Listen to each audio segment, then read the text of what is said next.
Hello dear students, कैसे हैं आप सभी। आशा करती हूँ आप सभी ठीक होंगे, स्वस्थ होंगे, अच्छे होंगे। आईसीटी वर्चुअल क्लासरूम देहरादून में आप सभी का स्वागत करती हूँ।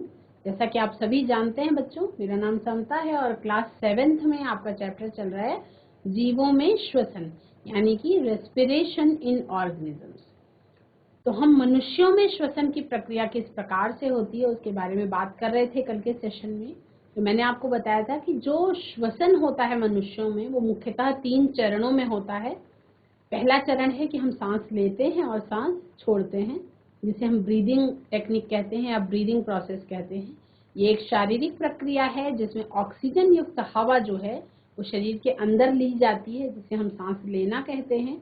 और कार्बन डाइऑक्साइड युक्त जो हवा है, जो गैस है, वो शरीर के आंतरिक अंगों से बाहर की तरफ निकाल दी जाती है, जिसे हम सांस छोड़ना कहते हैं। तो ये आपका ब्रीदिंग हो गया। गैसीय परिवहन होता है। उसके बाद सबसे पहले फेफड़ों में गैसों का आदान प्रदान होता है। फेफड़ों में ब्लड के द्वारा अवशोषित ऑक्सीजन जो है वो शरीर के अन्य भागों तक ले जाया जाता है और ऊतकों से जो कार्बन डाइऑक्साइड है वो रक्त के माध्यम से फेफड़ों तक पहुंचाया जाता है। तीसरी प्रक्रिया है कोशिकीय श्वसन। ये कोशिकीय श्वसन क्या है? इसमें कोशिका के अंदर जटिल रासायनिक प्रतिक्रियाएं शामिल होती हैं, जिसमें आपका ऑक्सीजन का उपयोग ग्लूकोज को तोड़ने के लिए और ऊर्जा मुक्त करने के लिए किया जाता है। तो ये श्वसन की तीनों प्रोसेसेस के बारे में कल हम बहुत ब्रीफ में चर्चा कर चुके हैं। तो हम अब आगे बढ़ेंगे। हमें अलग अलग सभी जीवों में श्वसन की प्रक्रिया कैसे होती है उसके बारे में बात करना है, पर सबसे पहले हम क्या करेंगे, सबसे पहले हम मनुष्यों में होने वाली श्वसन की प्रक्रिया की बात करेंगे। तो process of breathing in human beings जो है वो कैसे होती है? Process of breathing in human being यानी मनुष्यों में किस तरह से हम सांस लेने और छोड़ने की प्रक्रिया करते हैं उसके बारे में हम बात करेंगे। The process of breathing involves taking in oxygen rich air. यानी इस प्रोसेस में क्या होता है? Taking in oxygen rich air, यानी कि ऑक्सीजन युक्त हवा हम अपने शरीर के अंदर लेते हैं और कार्बन डाइऑक्साइड रिच एयर जो है वो हम शरीर से बाहर छोड़ते हैं। ब्रीदिंग की टेक्निक में क्या होता है?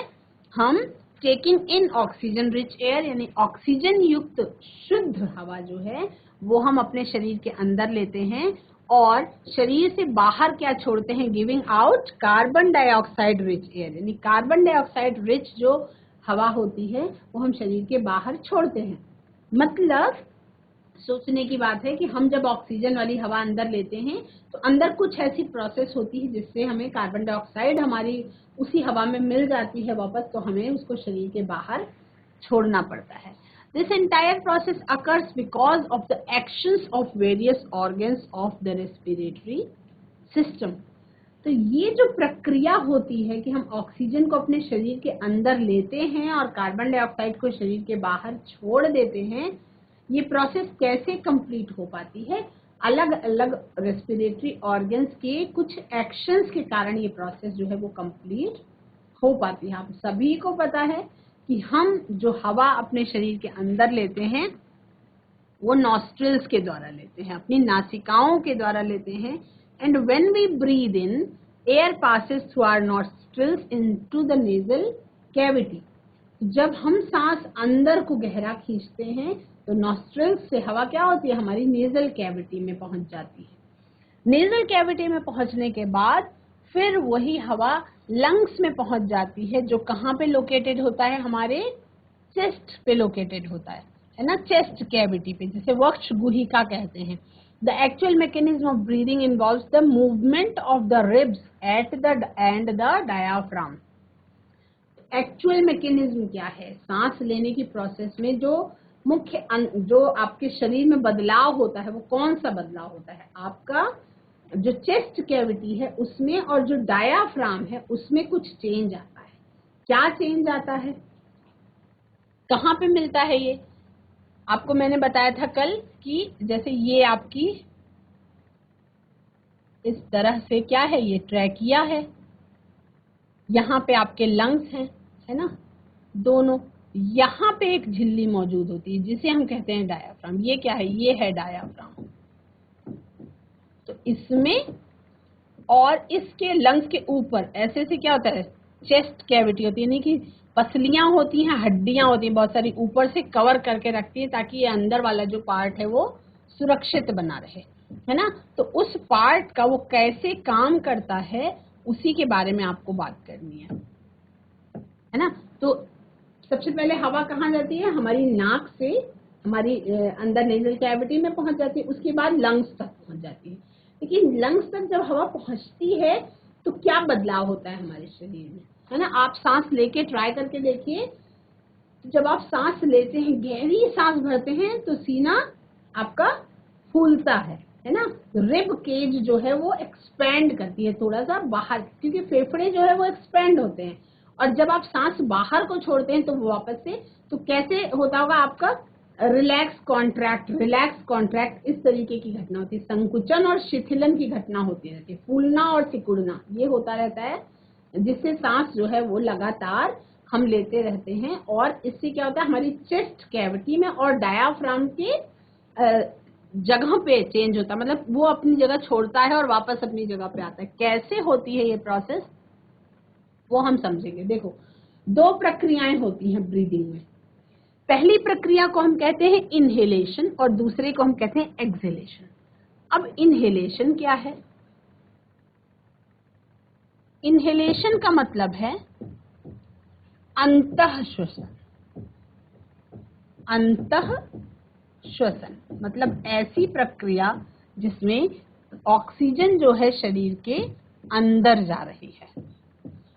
और दूसरी प्रोसेस है कार्बन डाइऑक्साइड का एक्सहेलेशन, यानी कि ऐसी प्रक्रिया जिसमें कार्बन डाइऑक्साइड शरीर के बाहर छोड़ी जा रही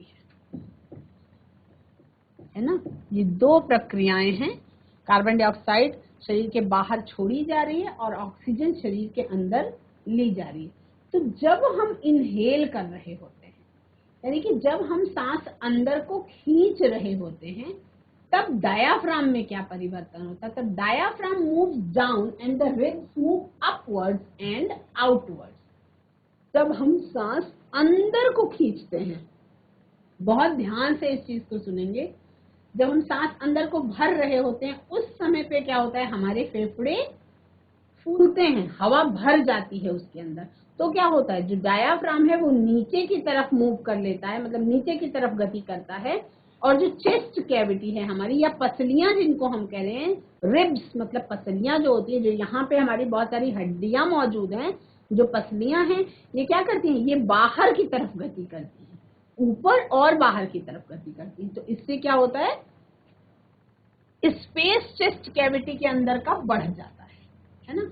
जैसे आप सांस ले रहे हो, आप ये खुद से ट्राई कर सकते हो। जैसे आप अंदर गहरी लंबी सांस भर के देखेंगे, तो जब आप गहरी लंबी सांस भरते हैं तो क्या होता है, आपका सीना फूलता है, आपकी चेस्ट कैविटी में जगह ज्यादा हो जाती है, आप खूब सारी हवा भर सकते हैं उसमें, है ना। तो ये जो मूवमेंट है हवा का, ये कहाँ होता है, ये आपके फेफड़ों के अंदर होता है, ठीक है। तो इस इनहेलेशन की प्रोसेस में या अंतः श्वसन की प्रक्रिया में क्या होता है, अंतः श्वसन की प्रक्रिया में क्या होता है, पसलियां यानी कि रिब्स जो हैं वो कैसी गति करती हैं, बाहर की ओर, बाहर की ओर। और जो आपका डायाफ्राम है ये गति करता है नीचे की ओर। इसी के जैसा अगर हम उच्च श्वसन की या कार्बन डाइऑक्साइड के निकलने की प्रक्रिया को समझें, तो तुरंत बाद जब हम सांस को बाहर छोड़ते हैं, आप सांस लेके ट्राई भी कर सकते हैं, आपको खुद समझ में आ जाएगा। जब हम सांस छोड़ते हैं तब उस टाइम पे क्या हो रहा होता है, जो डायाफ्राम नीचे की तरफ गया था वो ऊपर की तरफ मूव करता है और जो पसलियां हैं वो अंदर की तरफ जाती हैं, ठीक है। ये मूवमेंट आप ऐसे हाथ रख के अपनी सांस लेके ट्राई करिए। जब आप सांस अंदर को खींच रहे होंगे तो आपका हाथ बाहर की तरफ आता हुआ आपको महसूस होगा, और जब आप सांस बाहर को छोड़ रहे होंगे तो आपका हाथ आपको अंदर की तरफ मूव करता हुआ महसूस होगा, है ना। तो एक्सहेलेशन के समय पे यानी सांस छोड़ते समय क्या होता है, diaphragm moves to its former position, यानी पहले ये नीचे की तरफ मूव करता है, लेकिन जब हम सांस छोड़ रहे होते हैं तो नीचे की तरफ से वापस अपनी जगह पे चला जाता है। ठीक है, और क्या होता है, ribs move downwards and inwards, और जो पसलियां होती हैं वो अंदर की तरफ गति करती हैं, thereby reducing the size of the chest cavity। तो इससे क्या होती है, हमारी वक्ष गुहिका की जो चेस्ट कैविटी है, वक्ष गुहिका है, उसका स्पेस कम, जगह कम हो जाती है। मतलब पहले बढ़ता है, फिर बिल्कुल ऐसे ही आप जैसे गुब्बारे को फुलाइए और सिकोड़िए, फुलाइए और सिकोड़िए, तो किस तरीके की एक्टिविटी होगी, जब आप उसमें हवा भरेंगे तो वो फूलेगा गुब्बारा, और जब हवा उसकी निकालेंगे तो गुब्बारा सिकुड़ेगा, है ना। तो सेम यही प्रक्रिया हमारे लंग्स के अंदर भी होती है, क्योंकि मैंने आपको कल बताया ही था कि कुछ गुब्बारों की जैसी बहुत सारी संरचना होती है अंदर मौजूद, और उसी में ये हवा जो है वो भरी जाती है। तो ये जो मूवमेंट है जिससे डायाफ्राम अपनी जगह पे चला जाता है और पसलियां अंदर की तरफ गति करती हैं, इससे क्या होता है, एयर जो है वो लंग्स से बाहर की तरफ चली जाती है। तो दो प्रक्रियाएं हम क्वेश्चन आंसर करेंगे, तो इसको हम प्रश्न उत्तर के रूप में अच्छे से समझेंगे।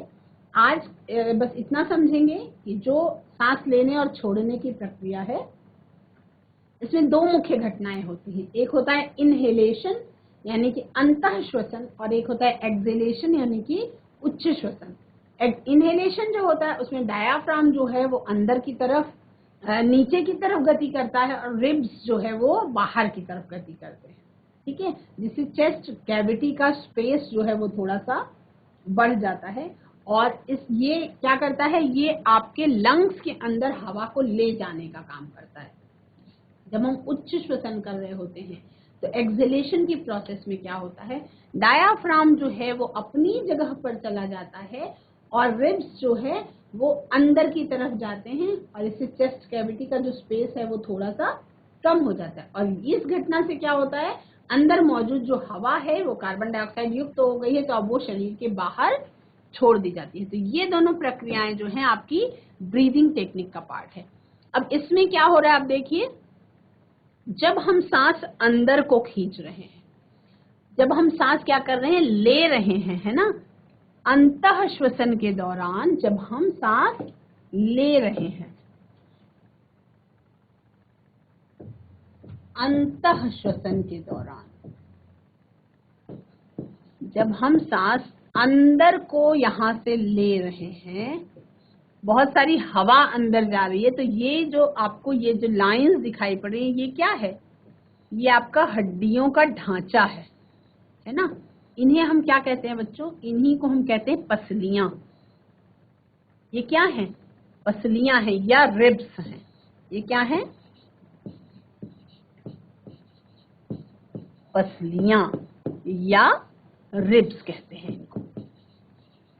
तो इस ढांचे के अंदर अंदर की तरफ हमारा लंग यानी कि फेफड़ा जो है वो मौजूद होता है। तो ये जो पसलियां हैं, ये जब हम सांस अंदर को खींचते हैं तो रिब्स मूव्स आउट, यानी कि तब पसलियां बाहर की ओर गति करती हैं, बाहर की ओर गति करती हैं। और चूंकि यहाँ पे लंग्स के अंदर हवा भर रही है, तो ये जो नीचे झिल्ली है डायाफ्राम वाली, ये क्या करती है, ये नीचे की ओर गति करती है। डायाफ्राम जो है वो किधर गति करता है, नीचे की ओर। कौन, डायाफ्राम। अब इसी समय पे जब हम सांस छोड़ रहे हैं बाहर, हम अंदर सांस ले रहे हैं तो क्या करें, यहाँ पे O2 हम अंदर को ले रहे हैं। ठीक है, जब हम सांस बाहर को छोड़ रहे हैं तब क्या है, ये आपकी जो है ये क्लियर कॉलर बोन दिखाई पड़ रही है,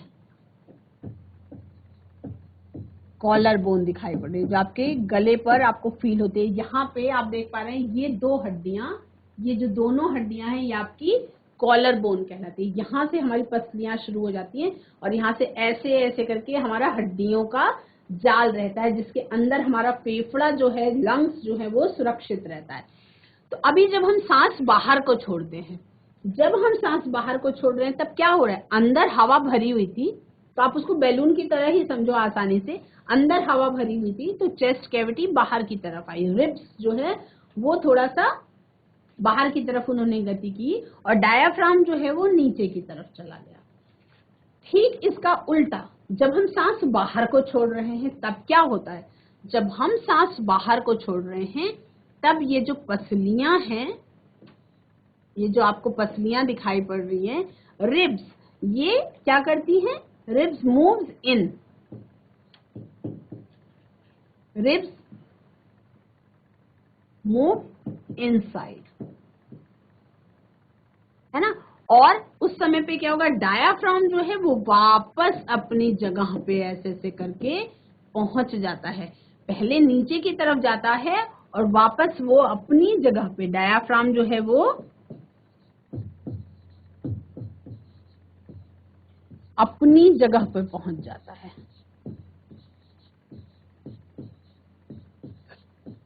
अपनी जगह पर पहुंच जाता है। तो ये बहुत बड़ा चेंज है। यही आपकी ब्रीदिंग की टेक्निक है, यानी सांस लेने और छोड़ने की प्रक्रिया के आपके शरीर में क्या बदलाव होता है। मैं बार बार आपको जो चेस्ट कैविटी की बात कर रही थी, वो चेस्ट कैविटी क्या होती है?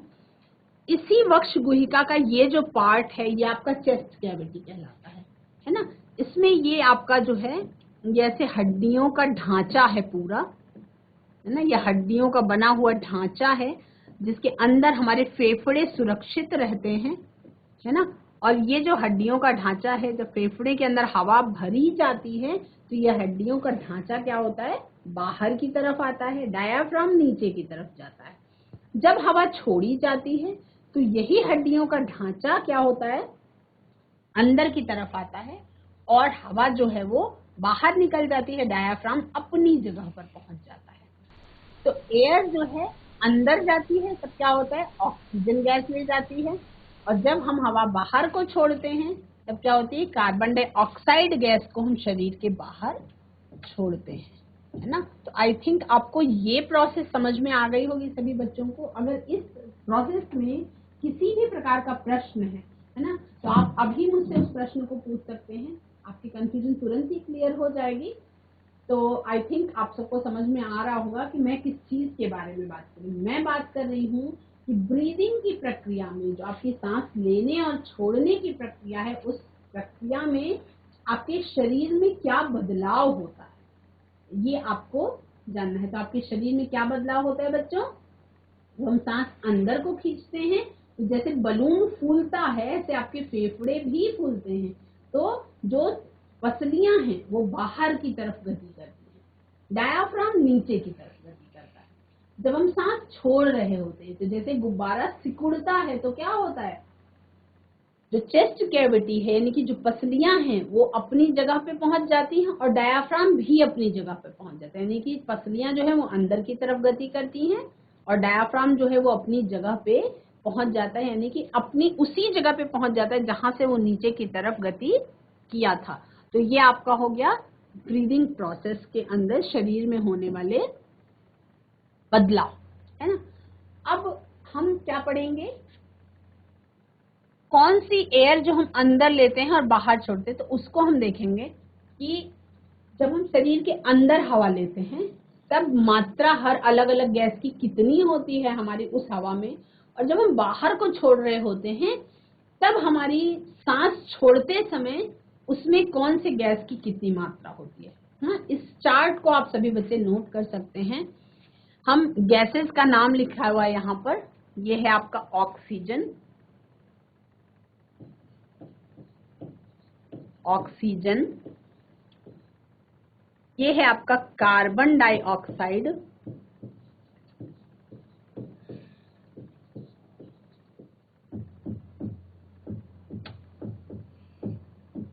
ये है आपका नाइट्रोजन, ये है आपका वाटर वेपर्स यानी जल के कुछ जल वाष्प और डस्ट पार्टिकल्स, है ना।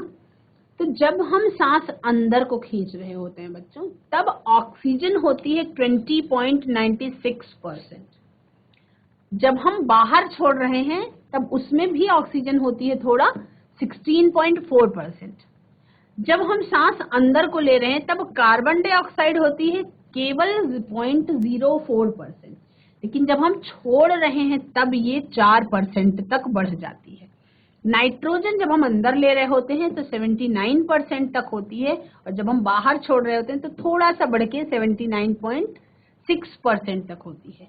वाटर वेपर्स यानी जल जो है, जल की वाष्प जो है, हम अंदर जब सांस ले रहे हैं तो बहुत कम होती है, लो होती है, और जब हम सांस बाहर छोड़ते हैं तो हाई होती है। ये वाला आप टेक्निक ट्राई कर सकते हैं। जैसे आप किसी शीशे पे, कांच पे, शीशे मतलब मिरर जो होता है, मिरर पे जब अपनी सांस को ऐसे हा करके छोड़ेंगे तो आपको शीशे पे क्या होगे, वो जल वाष्प आपको दिखाई पड़ेगा। जाड़े के दिनों में ऐसा आपको बहुत ज्यादा दिखाई पड़ेगा, पर गर्मी के दिन में भी अगर आप ऐसे अपनी भाप, मुंह की भाप अगर आप शीशे पे छोड़ते हैं तो आपको वहां पे जल वाष्प यानी कि वाटर वेपर दिखाई पड़ेगा। तो ये और आप गैसेस को तो तुरंत नहीं नाप सकते, पर वाटर वेपर्स को आप देख सकते हैं, और वो आप शीशे पर करके इस प्रक्रिया से जान भी सकते हैं कि वाटर वेपर्स जब हम सांस छोड़ रहे होते हैं तो उस समय में हमारी सांस में ज्यादा होता है। सांस लेते समय जितना होता है उसकी तुलना में सांस छोड़ते समय वो ज्यादा होता है। डस्ट पार्टिकल्स यानी धूल के कण अंदर सांस लेते समय थोड़ा बहुत मात्रा में प्रेजेंट हो सकती है, क्योंकि बहुत फिल्टर होके हमारे शरीर के अंदर जाती है हवा, लेकिन छोड़ते समय बहुत कम होगी या नहीं के बराबर होगी, है ना। तो अंदर लेने वाली सांस में और छोड़ने वाली सांस में मात्राएं जो गैसेस की हैं वो कितनी कितनी है, ये सब आप बच्चों ने जाना। किस तरह से ब्रीदिंग की प्रक्रिया में हमारा शरीर जो है गति करता है, ये आपने जाना। ये आप सभी बच्चे नोट करेंगे, है ना। और उसके बाद फिर हम क्या करेंगे, थोड़ा सा और समझेंगे। जब हम ऑक्सीजन रिच गैस को अपने शरीर के अंदर लेते हैं, when we breathe in oxygen rich air through our nose, हम अपनी नाक से जब ऑक्सीजन वाली गैस को अंदर की तरफ सांस लेते हैं तो वो फेरिंग्स तक ले जाई जाती है, उसके बाद वो ट्रैकिया तक ले जाई जाती है, और उसके बाद क्या होता है, उसके अंदर जो सी शेप में, ट्रैकिया के अंदर क्या होती है, मैंने आपको बताया था, एक जैसे ये नली है आपकी, ये है ट्रैकिया, यहाँ पे ऐसे सी शेप्ड छल्ले टाइप के लगे होते हैं। तो ये जो सी शेप्ड छल्ले होते हैं बच्चों, ये क्या होते हैं, ये आपका एक टाइप का खांचा होता है जिसमें ये ट्रैकिया का जो वॉल है ये लगा हुआ होता है। अगर ये खांचा नहीं होगा तो क्या होगी, ये नली सूख जाएगी या सिकुड़ जाएगी, है ना। तो ट्रेकिया के अंदर वो सी शेप के खांचे लगे होते हैं, कार्टिलेजिनस टिश्यूज के बने हुए होते हैं, ताकि वो नली जो है आपस में चिपक ना जाए, है ना, वो नली खुली रहे जिससे हम सांस लेते रहें। तो इसलिए सी शेप के छल्ले लगे हुए होते हैं।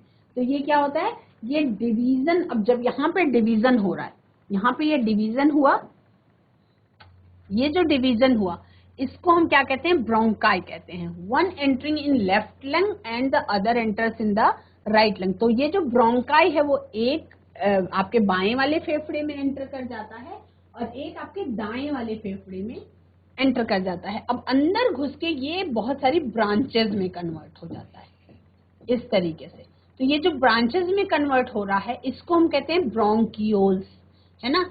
और वहां पे एयर सैक्स होते हैं इनके लास्ट में, ऐसे ऐसे करके वायु कोश बोल सकते हैं, या जैसे गुब्बारा समझ लीजिए। इन एयर सैक्स को हम कहते हैं अल्वियोलाई, इन एयर सैक्स को हम कूपिकाएं कहते हैं, अल्वियोलाई कहते हैं। अब exchange of oxygen and carbon dioxide is done through the blood surrounding the alveoli. अब इस अल्वियोलाई के आसपास जो ब्लड कैपिलरीज हैं, जिनमें खून है, वही ब्लड कैपिलरीज के कारण क्या हो पाता है, गैसों का आदान प्रदान या एक्सचेंज हो पाता है। यानी ऑक्सीजन हमने ली तो हमारे ब्लड में पहुंच गई, और जो ब्लड में कार्बन डाइऑक्साइड थी वो हमारे लंग्स के थ्रू बाहर आने के लिए तैयार हो गई। तो ये जो गैसों का आदान प्रदान है, एक्सचेंज है, वो कैसे होता है, वो उसी ब्लड के द्वारा होता है जो अल्वियोलाई के आसपास मौजूद होती है। Blood rich with oxygen reaches the various cells of our body and releases oxygen in the cells. अब क्या होता है, ऑक्सीजन युक्त खून जो हर एक कोशिका तक पहुंचता है, अब हर एक कोशिका में वो ऑक्सीजन पहुंचा दी गई, where it is used for oxidation of glucose to provide energy for functioning of the cells. इसके बाद क्या हुआ, वही ऑक्सीजन जो है वो यूज हो गई ग्लूकोज के ऑक्सीडेशन के लिए, और हमें क्या मिली, एनर्जी। और ये एनर्जी हर एक कोशिका के कार्य के लिए जरूरी है। अब बाय प्रोडक्ट के रूप में क्या निकला? Carbon dioxide. बाय प्रोडक्ट के रूप में निकला carbon dioxide which is absorbed by the blood and carried back to the alveoli. अब वो फिर से कार्बन डाइऑक्साइड हमारे ब्लड में घुल गया और वापस से उन्हीं गुब्बारों तक या अल्वियोलाई या कुपिकाओं तक पहुंचाया गया और वहां से वो एक्सेल्ड आउट कर दिया गया। कहाँ पे? हमारे शरीर के बाहर। तो इतनी सी प्रक्रिया है बच्चों श्वसन की। अगर आपको समझ में आ गई होगी तो आप कभी नहीं भूलेंगे और ये आपको बहुत आसान और इजी लगेगा। अगर नहीं समझ में आया है तो उसको आपको थोड़ा सा समझना पड़ेगा। एक हम प्रयोग समझेंगे। इस प्रयोग के आधार पे अगर ये आप खुद से करेंगे तो कभी नहीं भूलेंगे। इस प्रयोग को अगर आप कर लेते हैं तो इस प्रयोग के आधार पे आपको कभी भी श्वसन की प्रक्रिया भूलेगी नहीं। हम क्या करेंगे? Take a plastic bottle. हम एक प्लास्टिक का बॉटल लेंगे और उसके हम बॉटम को रिमूव कर देंगे, यानी प्लास्टिक बॉटल के नीचे की तरफ उसका पेंदा जो है वो हम रिमूव कर देंगे। Take a Y shaped pipe. हम इस तरीके का एक वाई शेप्ड पाइप लेंगे। ये वाई शेप्ड पाइप है। ये हम कैसे लेंगे? ये बच्चों हम स्ट्रॉ से बना सकते हैं, है ना। और उसको क्या करेंगे?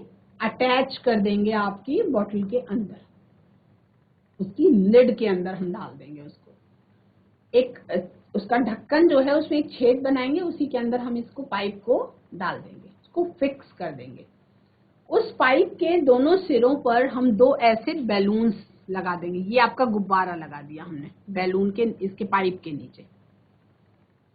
Fix 2 deflated balloons to the fourth end of the pipe and place it in the bottle. इसको बॉटल के अंदर लगा दिया। Fix a thin plastic sheet at the base of the bottle using a large rubber band. एक बड़े rubber band की सहायता से नीचे हम यहाँ पे प्लास्टिक का एक ऐसा शीट सा लगा देंगे। क्या देखेंगे? Now move the rubber plastic sheet downwards and upwards and note the changes in the shape of the balloons. तो हम ऊपर से जब हवा भरेंगे ना, जैसे यहाँ से हवा जब आएगी, यहाँ से हवा आएगी, यहाँ पे देखो, यहाँ पे निकल रही है हवा और यहाँ पे अंदर आ रही है। जब हवा आएगी तो बैलून बड़ा होगा, नीचे की रबर शीट नीचे को जाएगी। जब हम जैसे ही छोड़ेंगे तो बैलून ऊपर को सिकुड़ जाएगा और जो रबर शीट है वो वापस अपनी जगह पे चली जाएगी। तो यही सेम प्रक्रिया हमारी श्वसन की प्रोसेस में होती है। क्या होता है उसमें? आपका यू विल सी, आप सभी देखेंगे। ये ऐसा आप करके भी देख सकते हैं अपने घर में। मैं बार बार आपको प्रोत्साहित करती हूँ बच्चों कि ये जो प्रयोग हैं जो बहुत आसान है, जिससे आप किसी भी प्रक्रिया को बहुत अच्छी तरह से समझ सकते हैं, उसको आप अपने आप एक्टिविटी करके देखें तो आपको बहुत ज्यादा मजा आएगा, है ना। तो आप इस तरह से बैलून को फुलाने की और सिकुड़ने की प्रक्रिया को देखेंगे तो आपको उससे श्वसन की प्रक्रिया कैसे होती है वो एग्जैक्ट समझ में आएगी। इस प्रोसेस में आपको क्या चाहिए? आपको एक वेस्ट मटेरियल वाला प्लास्टिक का बॉटल चाहिए, चाहे वो पानी का बोतल हो सकता है, चाहे कैसा भी। आपको 2-3 स्ट्रॉ चाहिए, आपको 2 बलून्स चाहिए बस, और एक छोटी सी रबर की शीट चाहिए। रबर की शीट ना हो तो कोई प्लास्टिक की शीट भी उसमें काम करेगी, है ना। अब उसका आप इस तरीके से तैयार करेंगे और तैयार करने के बाद जब आप उसमें सांस भरेंगे तो बैलून आपका फूलेगा। जैसे ही आप सांस छोड़ेंगे बैलून जो है सिकुड़ेगा।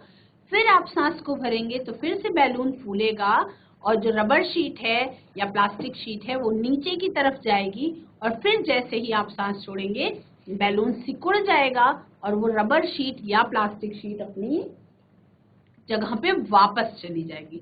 तो यही प्रक्रिया किस में होती है बच्चों? श्वसन की प्रक्रिया में, है ना। ये आपका जो प्रयोग है ये आप घर में अपने करके इजीली देख सकते हैं। बहुत आसान प्रक्रिया है और इसमें आपको बहुत मजा आएगा करने में। और जब आप इसको करेंगे तो आप समझ पाएंगे कि कैसे हमारे शरीर में श्वसन की प्रक्रिया होती है, कैसे हमारे शरीर में जो हम ब्रीदिंग करते हैं, जो हम सांस लेते रहते हैं, उससे कैसे हमारे शरीर में क्या क्या बदलाव होता है। अब इसमें जो बलून्स हैं उनको हम क्या समझ रहे हैं? जो बैलून्स है बच्चों उनको हम समझते हैं कि ये लंग्स की तरह काम कर रहे हैं। ये जो दोनों बैलून्स हैं ये आपका लंग्स की तरह काम कर रहे हैं। ये फेफड़ों की तरह काम कर रहे हैं। और ये जो डायाफ्राम है, ये आपका जो प्लास्टिक की या रबर की शीट है, ये डायाफ्राम की तरह काम कर रही है, डायाफ्राम की तरह काम कर रही है। तो ये हमने एक प्रयोग के माध्यम से मॉडल बना करके अपने घर में एक एक्टिविटी करके हम समझ सकते हैं कि किस तरह से रेस्पिरेशन की प्रोसेस हो सकती है, किस तरह से श्वसन की प्रक्रिया हमारे शरीर के अंदर होती है, और इस श्वसन की प्रक्रिया में किस तरह से हमारे शरीर के अंदर लंग्स जो हैं वो एक्सपैंड करते हैं और कॉन्ट्रैक्ट करते हैं। लंग्स यानी कि फेफड़े किस तरह से फैलते हैं और सिकुड़ते हैं, डायाफ्राम किस तरह से नीचे की तरफ गति करता है और किस तरह से वापस फिर अपनी जगह पे चला जाता है। तो ये प्रोसेस, अगर इसमें कहीं भी किसी भी प्रकार की कंफ्यूजन है तो आप मुझसे चैट के माध्यम से, हाथ खड़े करके या बातचीत करके, माइक लेकर डायरेक्ट पूछ के आप कैसे भी अपनी प्रॉब्लम का सॉल्यूशन कर सकते हैं। आज की क्लास में बच्चों इस एक्टिविटी के बारे में अगर कोई क्वेश्चन है तो आप मुझसे पूछ सकते हैं। यहाँ पे जो बलून्स हैं, the balloons here represent the lungs. इस एक्टिविटी में जो गुब्बारे थे वो फेफड़ों को रिप्रेजेंट कर रहे थे। गुब्बारे जो थे वो किसको रिप्रेजेंट कर रहे थे? फेफड़ों को रिप्रेजेंट कर रहे थे हमारे। और यहाँ पे while the rubber plastic sheet represents the diaphragm, जो रबर या प्लास्टिक की शीट थी वो डायाफ्राम को रिप्रेजेंट कर रही थी। तो सिमिलर टू द मॉडल, जैसा ये मॉडल है उसी प्रकार से when the diaphragm moves downwards air rushes inside the lungs and inflates them. Inflation का क्या मतलब होता है? इन्फ्लेशन का मतलब होता है किसी चीज को फुलाना, इन्फ्लेट करना। इन्फ्लेट करने का मतलब है कि गुब्बारे को फुलाना। तो जब डायाफ्राम नीचे की तरफ गति कर रहा होता है तब हवा जो है हमारे लंग्स में भर रही होती है और उसके अंदर जो वायु कोश है, जो कूपिकाएं हैं, उनके अंदर हवा भर रही होती है, तो वो क्या हो रहे होते हैं? बैलून की तरह फूल रहे होते हैं। When the diaphragm moves up, जब डायाफ्राम वापस अपनी जगह पे जाता है, air rashes out of the lungs, air यानी कि हवा उस समय हमारे फेफड़ों से बाहर की तरफ निकल रही होती है, एंड डिफ्लेट्स देम, और फिर जो अंदर कूपिकाएं हैं, जो वायु कोश, उनको डिफ्लेट कर रही होती है, यानी कि तब वो सिकोड़ रही होती है उनको। This leads to the process of breathing. तो यही प्रक्रिया जो है हमारी सांस लेने की और सांस छोड़ने की प्रक्रिया है। आई होप आप सभी बच्चों को समझ में आ गया होगा इस प्रोसेस के बारे में। किसी भी प्रकार का प्रश्न है तो इसको आप अगले सेशन में मुझसे पूछेंगे। आज की क्लास में इतना ही। That's all for today. Have a nice day. Take care.